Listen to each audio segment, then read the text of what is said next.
Saya cuma nambah time framing-nya saja poin 3 ini. Waktunya berapa lama, pimpinan? Biar bisa kita what get measured can be done. Apa yang bisa diukur bisa dikerjakan. Izin Pak Ketua. Silakan Pak. Terkait dengan honorer di RUASN, teman-teman telah merumuskan dengan baik, diberi transisi, setelah ini selamat dulu sampai 2024. Jadi rumusannya Bapak Ibu telah ada di RUASN. Terima kasih. Desember 2024. 2024. Tulis saja, saya khawatir RU-nya lama Pak Menteri. Katanya September ini Bapak. Alhamdulillah, saya dukung lah. Kita syukuran. Saya akan menyampaikan laporan aspirasi yang diterima dari para tenaga honorer di seluruh Indonesia melalui link laporjg.id di website. Jumlahnya sebanyak 3.389. Saudara Menteri, data tenaga honorer ya yang sebelumnya sudah terdaftar 2,3 juta lebih kurang. Jadi kalau 2,3 ditambah 3.389 menjadi 689 juta. 5.669 juta ribu. Itu Pak Menteri. Ya. Umumnya mereka mengeluhkan yang pertama, data mereka yang tidak terdaftar sebagai tenaga honorer yang akan diangkat menjadi P3K, sementara mayoritas mereka ini telah mengabdi selama puluhan tahun. Yang kedua, para tenaga honorer ini juga sangat khawatir bahwa data mereka akan diganti dengan tenaga honorer titipan dan fiktif. Ya, seperti yang sudah terjadi pada beberapa daerah. Jadi mestinya nama A, memang nama A, tetapi diganti orang lain dengan masa kerja sudah puluhan tahun, padahal dia tidak pernah menjadi tenaga honorer, Saudara Menteri. Itu fakta di lapangan, itu bisa di-cross-check juga kepada kepala daerah. Oleh karena itu, di dalam flash disk ini, kami akan serahkan kepada Saudara Menteri, turut dilampirkan data lengkap, identitas, serta instansi dan lama pengabdian saudara kita para tenaga honorer. Silakan, mungkin Ibu Sestama bisa menerima ini. Ya, enggak usah Pak Menteri lah, Pak Menteri nanti udah bolak-balik berdiri. Ya. Ini adalah file dan flash disk. Mudah-mudahan Kemenpan bisa menyikapi secara tepat dan akurat. Ya, 5.630 sekian. Ya, yang pertama dari Persatuan Tenaga Teknis Indonesia, yang kedua dari para tenaga honorer se-Indonesia.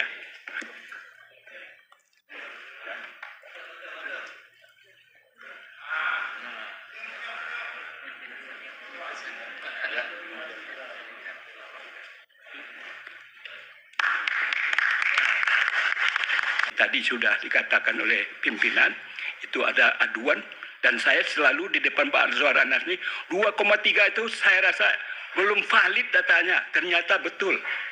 Di tempat-tempat saya banyak, ada konferensi di MPR, saya sebagai narasumber, banyak dari berbagai kabupaten kota menyatakan bahwa input data itu tidak valid. Terbukti hari ini tambahan 3, juta menjadi 5 sekian.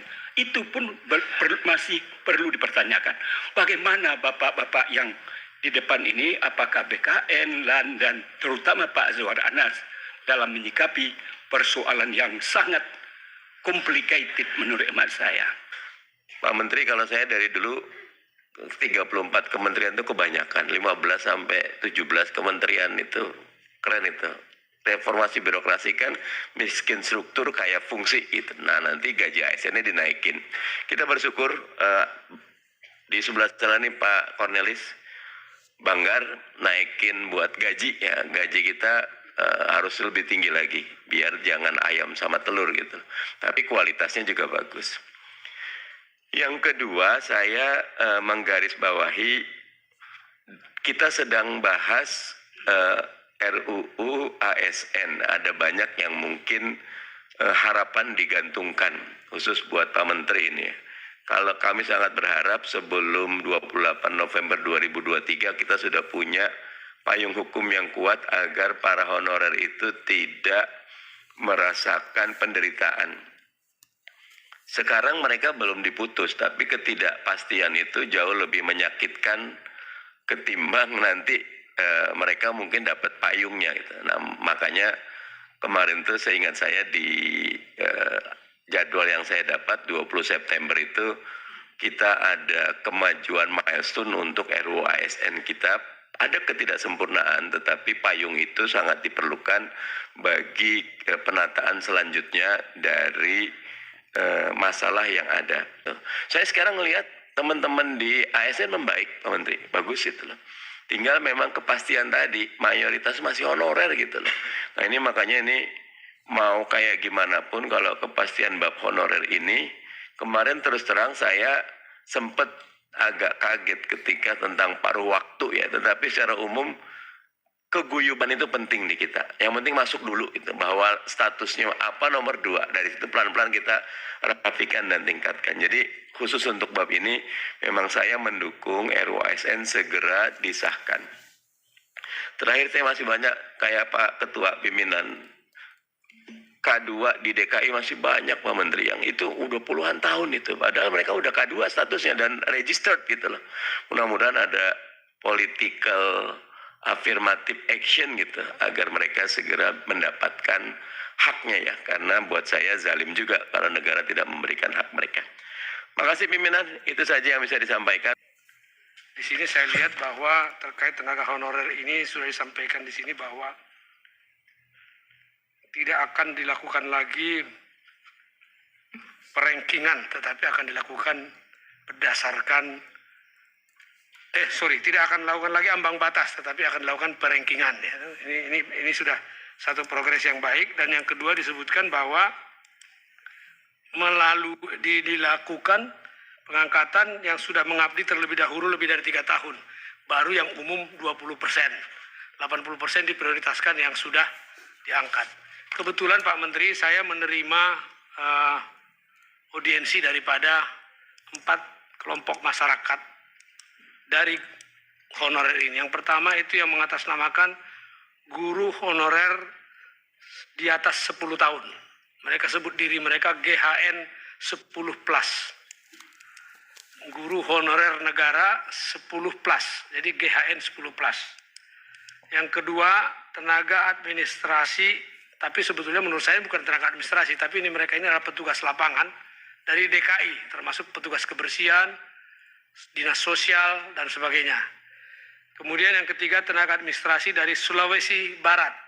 Nah, ini juga sama, ini rombongan datang dari Sulawesi Barat, Pak. Ya.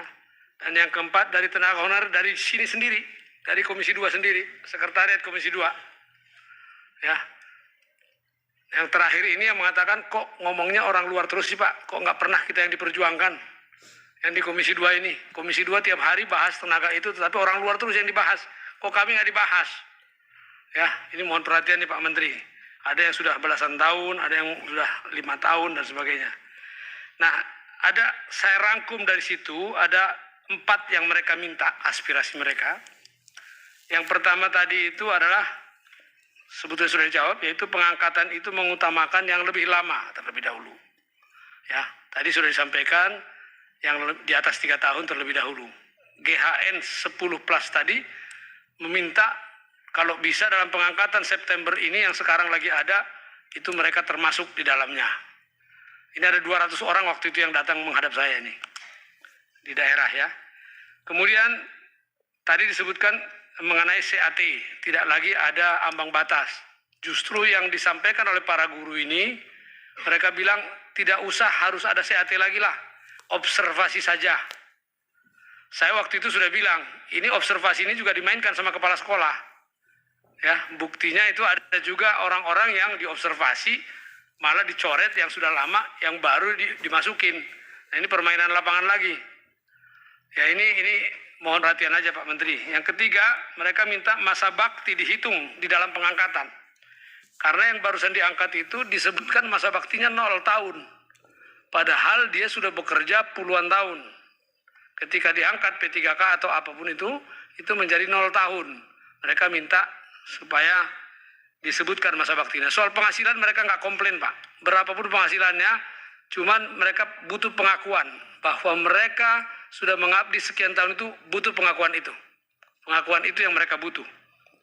Ya, terus yang terakhir aspirasi mereka, kalau mereka diusulkan oleh instansi pada saat ini mereka berada bekerja, kalau sudah keluar keputusannya jangan dipindahkan dari situ. Karena mereka sudah establish di situ, punya anak bini di situ, punya suami di situ dan sebagainya. Tiba-tiba dilempar seperti tadi disampaikan kalau nggak salah itu Pak Gubernur Kalimantan Barat tadi yang menyampaikan ya, bahwa ini dilempar jauh. Nah, ini aspirasi mereka, Pak Menteri. Saya kira itu dari saya, semoga ini menjadi perhatian. Intinya Saudara Menteri bahwa dalam rangka untuk honorer menuju P3K ini ada mafia Pak di sini Pak. Ini mesti diwaspadai juga. Ya, mafia penggelapan data, penggelapan nama, penggelapan masa kerja.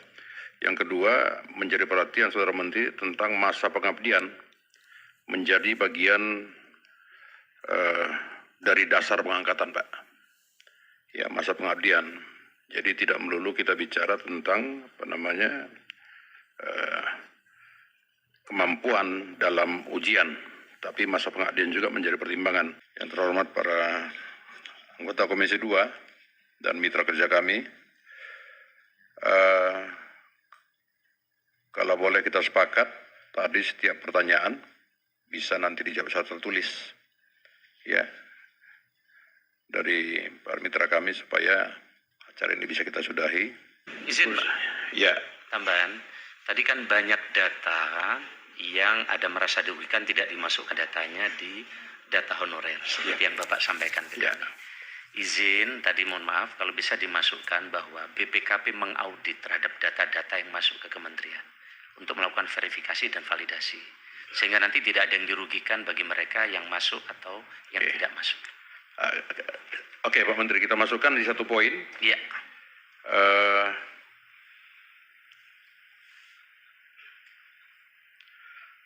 Coba di poin 3. Nomor 3 ya. Bisa. Pak Lek, rumusannya. Jadi nomor 3 jadi 4, seterusnya 5, 6, 7. Silakan Pak Menteri. Ya, meminta kepada Kemenpan RB Komisi 2 meminta kepada Kemenpan RB untuk mengkoordinasikan audit menyeluruh terkait data honorer non-ASN bersama BKN dan BPKP. bersama BKN dan BPKP. BPKP biar valid ya. Ya, biar valid. Dan data supaya kalau mau tegas lagi daerah, supaya tidak ada yang menyimpang, itu bisa menjadi dampak temuan jika memang datanya tidak sesuai. Ya. Jadi Komisi 2 DPR RI meminta kepada Kementerian Pan RB untuk mengkoordinasikan audit menyeluruh terkait data honorer _ non-ASN data tenaga honorer _ non-ASN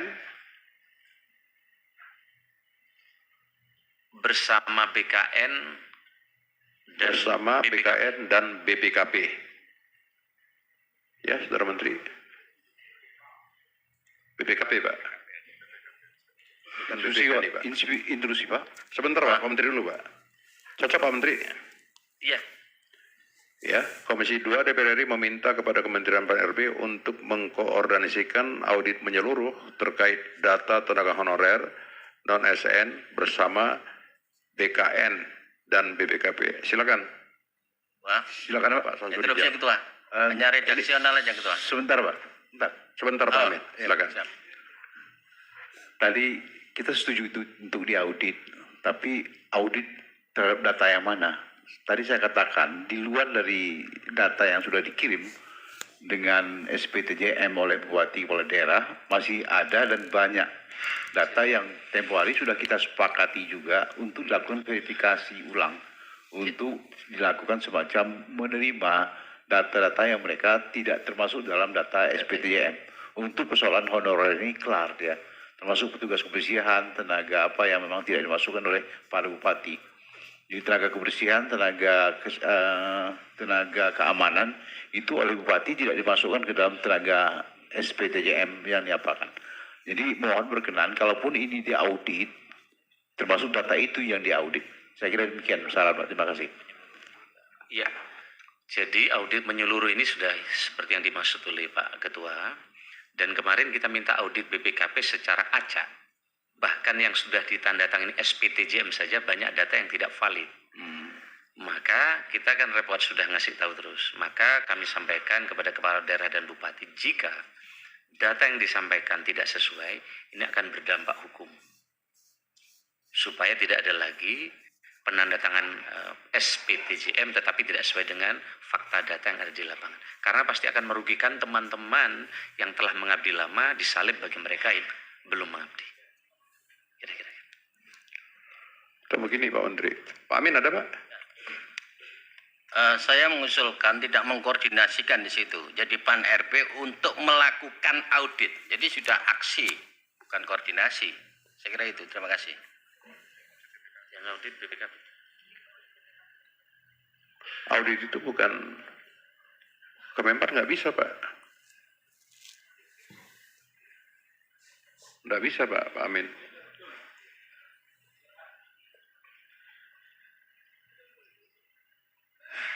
Mengkoordinasikan ya Yang untuk melakukan audit menyeluruh Pak. Jadi mungkin ditambah aja Pak Ketua. Jadi untuk melakukan audit menyeluruh terkait data tenaga honorer non-ASN dengan melibatkan BKN dan BPKP. Ya silakan. Ya. Coba sekretariat mana ini? Udah ngantuk mungkin sekretariat ini, udah jam makan siang. Ketua, setelah diaudit itu mau diapain sih? Sebentar Pak, satu Pak. Ini kan diaudit ini supaya valid maksudnya Pak. Validitas. Silakan Pak Gubernur. Soal audit mengaudit ini biasa, no problem. Cuma di mata anggaran mana kita naruhnya nih?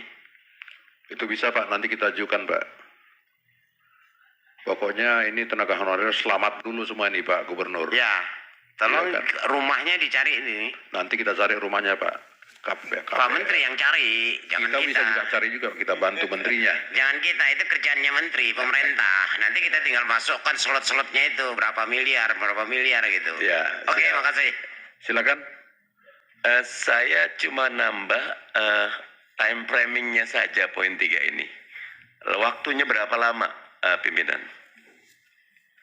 Biar bisa kita what get measured can be done. Apa yang bisa diukur bisa dikerjakan. Izin Pak Ketua. Silakan Pak. Terkait dengan honorer di RUASN, teman-teman telah merumuskan dengan baik, diberi transisi, setelah ini selamat dulu sampai 2024. Jadi rumusannya Bapak Ibu telah ada di RUASN. Oh. Terima kasih. Desember 2024. 2024. Tulis saja, saya khawatir RU-nya lama Pak Menteri. Katanya September ini Bapak. Alhamdulillah, saya dukung lah. Kita syukuran. Atau ditulis Pak. Monggo.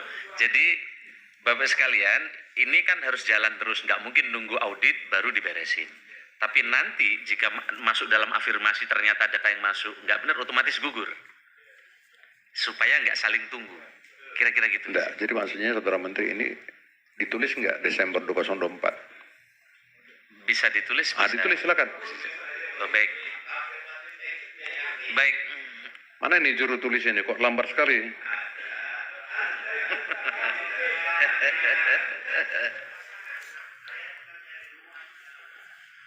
Ya, mendapatkan transisi untuk mengaudit ya. Oke.